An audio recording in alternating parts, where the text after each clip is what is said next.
Гледайте Клуб Нюз десертът. Здравейте! Тази вечер продължавам на музикална вълна и за десерт ще ви запозная с екзотичната и здравословна кухня на мис България Славена Вътова. И без това напоследък ми се хапва доста. Но първо нека да видим какво каза пред нашата камера една от фаворитките за поп-фолк изпълнител на годината. В навечерието на най-очакваните награди в поп-фолка, Анелия разкри пред нашата камера какви са очакванията и за събитието. Да ти кажа честно, малко нескромно звучи, но през изминалата 2013 аз бях доста продуктивна във всяко едно отношение, така че награди ще има. Сега ще видим кой каква награда ще вземе. Така. Моментът на истината наближава и градусът на напрежението се покачва с всеки изминал ден, а конкуренцията заслужава уважение. Ами, да ти кажа честно, има колеги, които работиха и също са достойни за тази награда. Така че не искам да звуча самохвално и да кажа, нали, аз заслужавам само тази награда. Има и колеги, които си поработиха добре и също заслужават. В крайна сметка, важното е да се правят хубави песни, хората са щастливи да се радват.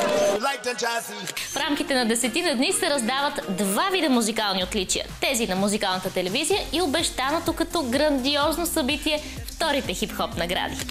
И за да ви докажем, че не сме само критикари, вижте обявената от iNews за най-добър тоалет на наградите Грами бяла рокля на Бейонсе.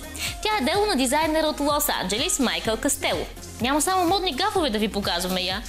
И сега да обърнем рязко посоката към екзотичните места и вкусове. Фешън партитата с гурме изкушения продължават. И днес сме на гости на мис България 2006 неотразимата Славена Вътова. Тя реши да покани колеги от следващия моля и скъпи приятели на здравословна и едновременно с това екзотична кухня от островите Майорка. Майоркинската кухня е уникално странна смесица от вкусове. Основно се състои от две части. Едното е пиле с праскови, колкото и странно да звучи, а другото нещо се нарича майоркински тумбет, който така най-образно казано го описваме като зеленчукова мусака. Славена подготви вечерята в специален дегустационен формат – на тъмно. В Малайзия бях в такъв ресторант, който се казваше Dining in the Dark. Посрещате отвън, хващаш се за раменете на сервитьора и така влезеш в самия ресторант без абсолютно нищо не виждаш. Очите се ти отвори, но е толкова тъмно. И тогава си даваш сметка, че зрението е всъщност това, което ни насища най-много.